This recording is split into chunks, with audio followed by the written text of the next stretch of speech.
안녕하세요. 한류의 신과 해외 반응을 소개하는 한류클래스TV입니다. 오늘은 K-팝의 부활, 아직도 중국은 한류를 사랑하나란 제목의 중국 언론의 기사를 살펴보겠습니다. 저는 중국이건 일본이건 정당하게 비판하는 것은 긍정적으로 생각하지만 정치적 유불리에 따라서 한 국가를 혐오하는 정서로 비판이 아닌 그야말로 혐오를 부추기는 영상을 혐오합니다. 그래서 요즘 중국의 플랫폼에 올라오는 영상들을 긁고 와서 중국은 이렇게 미개하고 중국은 이렇게 국민성이 떨어진다고 손가락질하며 우리가 더 우위에 있다라는 자위 영상을 보면 한심스럽습니다. 그것은 과거 일본의 내도익이란 구구들이 한국이 똑같이 혐한 정서를 만들어 한국이 일본을 따라오는 것을 질투하고 시기하는 마음을 혐오로 대리만족하는 것과 같은 것입니다. 결과를 보면 이렇게 일본 내도익들이 한국을 혐오하는 사이에 1인당 GDP가 한국에 역전되는 굴욕을 받습니다. 우리도 경계해야 할 것은 일본 내도익처럼 상대를 무시하고 폄하하고 혐오하다 한국의 뒤통수를 크게 맞았다는 것입니다. 우리나라 일부가 중국이 잘못한 점을 논리적으로 비판하는 것이 아니라 일본 내도익식으로 혐오를 하다가는 언젠가는 우리도 뒤통수를 크게 맞을 수 있다는 것입니다. 그래서 우리는 중국의 뒤통수를 맞지 않기 위해서는 팩트에 기반한 논리적인 비판을 해야 한다는 것입니다. 무지성으로 중국을 혐오만 하는 영상에 중독되지 않기를 바랍니다. 본론으로 들어가서 중국에서 흥미로운 한류 기사가 올라왔습니다. 이 기사를 보면 중국이 한류를 여전히 엄청나게 두려워하고 있다는 것을 스스로 자백하고 있습니다. 모든 중국 기사들이 그렇듯 진실 70%를 섞고 후반부의 정신승리 30%로 끝나는 특징을 그대로 보이고 있습니다. 일단 기사부터 살펴보겠습니다. 마카오에서 열리는 K-팝 스타들의 콘서트는 여전히 큰 인기를 누리고 있으며 온라인 음악 플랫폼들은 이해하기 힘든 한알령 규제의 효과를 시험하기 시작했습니다. 하지만 문제는 K-팝의 귀환이 과연 예전과 같은 영향력을 발휘할 수 있을까 하는 것입니다. 엄밀히 말하면 소위 한알령은 공식 문서에 등장한 적이 없습니다. 중국 정부는 공식적으로 금지령을 발표하거나 해제를 명시적으로 발표한 적이 없습니다. 그러나 지금 9년간 한국 드라마가 중국 방송에서 퇴출되고 한국 스타가 등장하는 장면이 편집되고 아이돌 투어가 중단되면서 중국 시장의 한류는 난류에서 한류로 급격히 냉각되었습니다. 그러나 2025년이 되자 업계는 이 보이지 않는 금지령이 완화되는 조짐을 예민하게 감지하고 있습니다. 한국 관세 통계에 따르면 2025년 1월에서 2월 한국의 대중국 시청각 제품 수출액은 925만 달러로 전년 동기 대비 3.5배 증가했습니다. 2월까지 6개월 누적 수출액은 3,152만 달러를 돌파하며 전년 동기 대비 3배 이상 증가했습니다. 이러한 수치는 중국 시장에서 K-팝 콘텐츠에 대한 수요가 지속되고 있음을 분명히 보여주며 정책 완화는 소비 지출을 촉진할 것입니다. 오프라인 행사의 부활 또한 주목할 만합니다. 최근 몇 년 동안 한국 스타들의 중국 팬미팅 개최 횟수가 크게 증가하면서 신예 아이돌부터 베테랑 그룹 멤버까지 중국 팬들과 점차 가까이 소통하는 모습을 보이고 있습니다. 2010년대의 대규모 행사 규모에는 아직 미치지 못하지만 개최 빈도와 도시가 증가하는 것은 문화 교류가 다시 활성화되고 있음을 보여줍니다. 마카오에서는 더욱 상징적인 장면이 펼쳐졌습니다. 최근 K-팝 슈퍼스타들의 콘서트가 잇따라 개최되어 많은 관중을 동원했을 뿐만 아니라 중국 본토 관객들까지 대거 모았습니다. 이로 인해 마카오는 한알령이 풀리는 모습을 엿볼 수 있는 창구가 되었고 중국 본토의 K-팝에 대한 열정이 약해진 것이 아니라 단지 일시적으로 억눌렸을 뿐임을 보여주었습니다.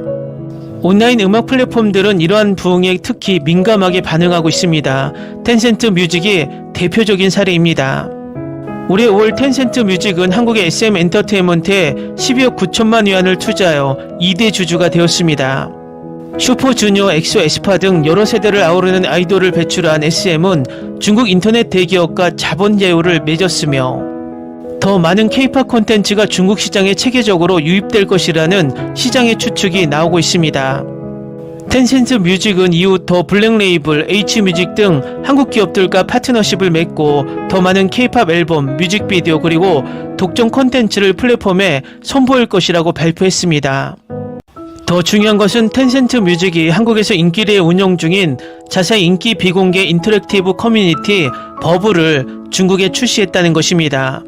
28위안만 내면 팬들은 자신이 좋아하는 아이돌의 인맥에 가입하고 독점 메시지를 받고 티켓 우선 구매 혜택까지 누릴 수 있습니다.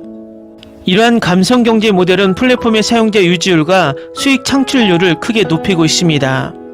데이터는 이미 성공을 반영하고 있습니다. 2025년 2분기 텐센트 뮤직의 매출은 84억 4천만 위안으로 전년 대비 17.9% 증가했으며 순이익은 30% 이상 급증했습니다. 유로 구독자 수는 1억 2,400만 명을 돌파했으며 그중 슈퍼멤버는 1,500만 명입니다. 업계 관계자들은 일반적으로 K-POP 콘텐츠 확대와 콘서트 사업이 이러한 성공의 핵심이라고 보고 있습니다. 반면 인디 뮤지션과 커뮤니티 경제에 주로 의존하는 네지즈 클라우드 뮤직은 수익 증가에도 불구하고 매출이 감소했습니다. 이는 플랫폼 충성도 유지에 있어 K-POP의 고유한 가치를 강조합니다. 하지만 한류의 부활이 반드시 본격적인 부활을 의미하는 것은 아닙니다. 첫째, 중국 국내 엔터테인먼트 시장은 구조적인 변화를 겪고 있습니다. 최근 몇 년 동안 중국 영화 아이돌 문화의 매력도가 크게 높아졌습니다. 예를 들어 영화 너자투의 흥행 성공은 중국 문화가 대중에게 공감을 얻을 수 있음을 보여줍니다. 한류의 중국 시장 재진입은 독점적인 주류 문화보다는 순환 문화를 보완하는 역할을 할 가능성이 높습니다. 둘째, 9년간 지속된 한국 연예 규제는 젊은 세대 시청자들의 문화적 선호도를 변화시켰습니다. 정책이 점차 완화되고 있지만 일부 소비자들은 여전히 국내 아이돌과 문화상품을 지지하는 경향이 있습니다. 이러한 심리적 장벽은 한류의 본격적인 부활을 가로막는 보이지 않는 장애물이 될 수 있습니다. 외부 IP에 대한 과도한 의존 또한 위험을 수반합니다. 향후 정책이 다시 강화되거나 팬들의 열정이 약화될 경우 플랫폼은 컨텐츠 의존성에 대한 우려에 직면할 수 있습니다. 텐센트 뮤직에게 K-POP은 상업적 도박이자 감성경제의 실험으로 신중하게 관리되어야 합니다. 사업적 관점에서 K-POP을 활용하여 감성경제를 활용하는 것은 여전히 가치 있는 사업입니다. 그러나 중국 무대에서 K-POP의 열기가 다시 불붙었을 때 그 함성은 더욱 복잡한 감정과 뒤섞일 수 있습니다. 기사 잘 보셨나요? 위에서 이야기했지만 전반부와 중반부까지 구체적인 데이터를 가지고 팩트에 기반한 사실을 전하다가 후반 30%는 정신승리를 하고 있습니다. 이 기사는 정말 전후가 상충되는 모순된 결론을 내고 있습니다. 중국이 한류 시장을 조금 열자 한국의 한류가 엄청나게 뜨겁다는 것을 데이터로 증명을 하고 있는데 결론은 지금 중국 문화가 한류 문화가 들어오면 견딜 수 있을 만큼 단단해졌다라는 이상한 논리를 펼칩니다. 이 기사가 논리적으로 맞으려면 위에 언급했던 한류 시장을 조금 열었지만 수익은 전혀 없었다라는 결론이 나왔어야 맞습니다. 어쨌든 중국은 이미 선수를 놓쳤습니다. 한류 초기에 중국이나 일본을 중심으로 한류 수익이 의존되었다면 이제 한류는 중국을 제외시켜도 전 세계적으로 안정적인 수익 구조를 형성하고 있다는 것입니다. 결과적으로 한한령은 한류를 북미나 남미, 유럽으로 더 뻗어나가게 만드는 기폭제가 됐고 한류 초기처럼 중국이 한한령을 해제하거나 해제하지 않거나는 한국에서 큰 이슈가 되지 못한다는 것입니다. 결국 중국은 한류에 대한 시장 신뢰성을 스스로 떨어뜨려서 한국은 전세계 시장을 더욱 넓혔지만 중국 문화는 세계로부터 고립되는 역효과만 낳았다는 것입니다. 기사에서 언급했지만 중국 영화 너자투가 전세계 애니메이션 역대 1위 수익을 남겼지만 그 수익의 98%가 중국에서 나왔다는 부끄러운 결과로 아무리 자화자찬을 해봤자 세계의 조롱거리밖에 안 된다는 것입니다. 중국이 한한령을 해제하냐 마느냐의 주도권을 잃은 지 오래되었고 한국의 엔터테인먼트 산업은 중국 시장이 충분 조건이지 필요 조건이 아닌 시장이 되었고 이제 한국이 갑이고 중국이 을이라는 것입니다. 더 재밌는 것은 지금 배경화면에 흐르는 비리비리 올라온 이 영상의 제목은 주걸륜이 온 힘을 다해도 막을 수 없을 만큼 한류가 얼마나 무서웠는지 아시나요? 라는 제목입니다. 스스로 을임을 인정하고 있습니다.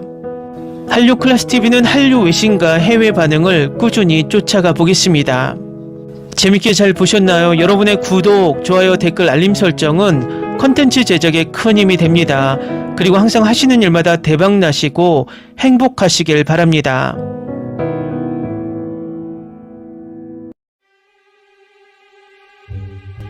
Ni se te ocurra. Olvida el ganso y los tomates. No hables de las ballenas. No es un acuario. No actúes como tonta. Que eras una genio. ¿Sí? No vayas a presumir, a la gente no le gusta eso. Y no digas cosas sin sentido. Y bueno, ¿terminamos? Hasta pronto.